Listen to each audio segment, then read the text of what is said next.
much time do you gift yourself for your own personal inner world, your interests, your curiosities, your passions, your desires, your dreams, anything that really calls to you, that pulls on your heartstrings? Something you want to learn more about, maybe a skill you want to develop or hone in on.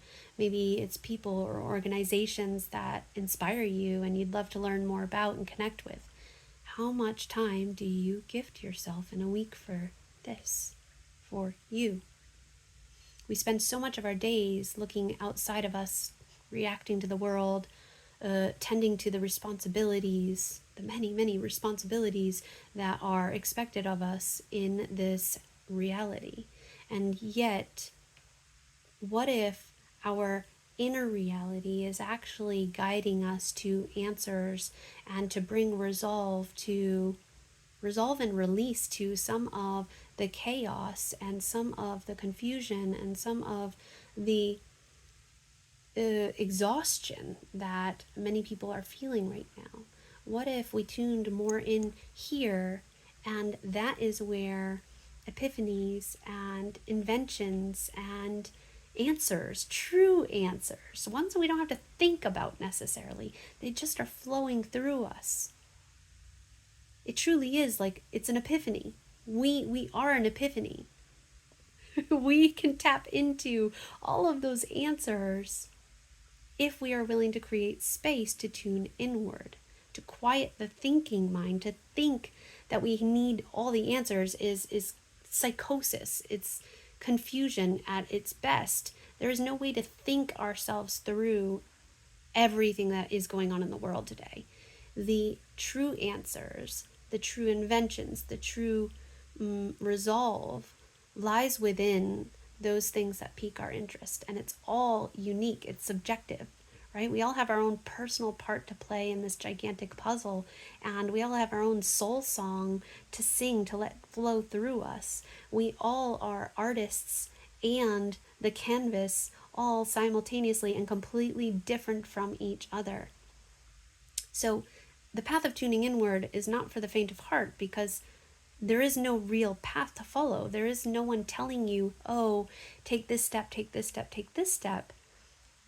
There is no cookie cutter way, and a lot of people want that. That seems like the safe route, but we're realizing that the cookie cutter layout that was laid in front of us, the American dream, all these other things that people told us was the best answer and would lead us to success and fulfillment, it didn't work anyways. So what if tuning inward and listening to that inner voice, listening to your own inner truth, is the answer you've been seeking for? It's just taking a step into that interest, and then that unveils the next step, and then that unveils the next step, and then that unveils the next step.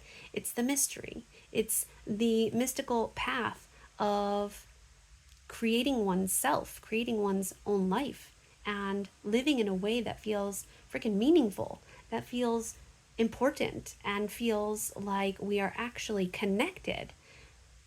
Many of us feel disconnected and confused that we don't really have a place in this world, but that's because we're disconnected from here. We're not living true from our own self. We're trying to live according to the rules and the guidelines that some big white man up top said was the right answer.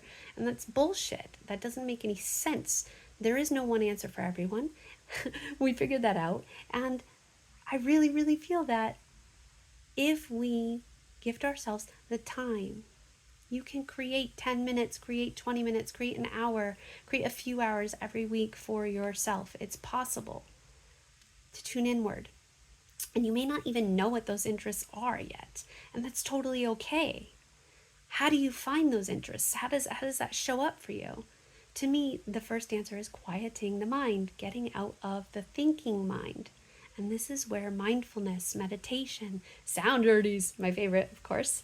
There's so many meditative practices that can bring that clarity up to the surface for us to finally see, to finally witness. It's all about self-awareness, and if we're still locked into the programming of the outside world, we don't have much self-awareness. So it's more about cultivating space and time to get quiet and to actually listen and to sift through the thoughts and the programming that doesn't need to be there. That's mindfulness, that's meditation that helps us to release that, and it helps us to strengthen our mind to access the inner truth.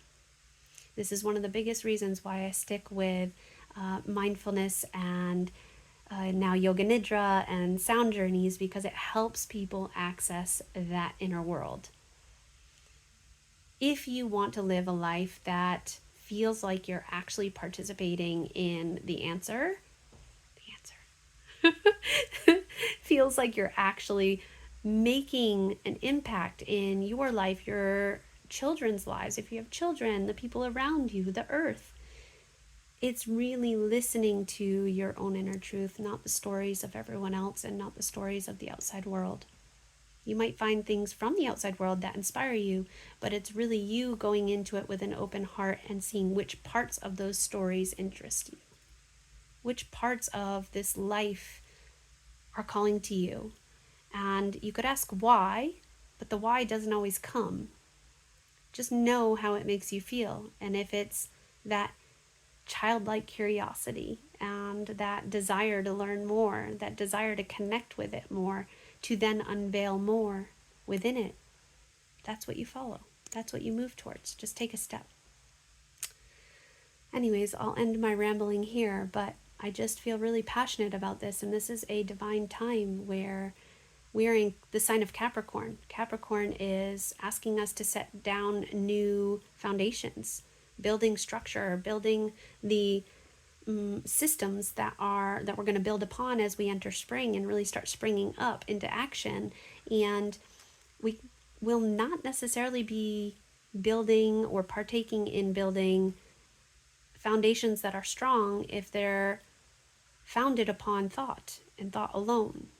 There has to be more depth to it. There has to be more inner sense to it. And that's only going to come from you going within and tuning inward. I love you so, so much.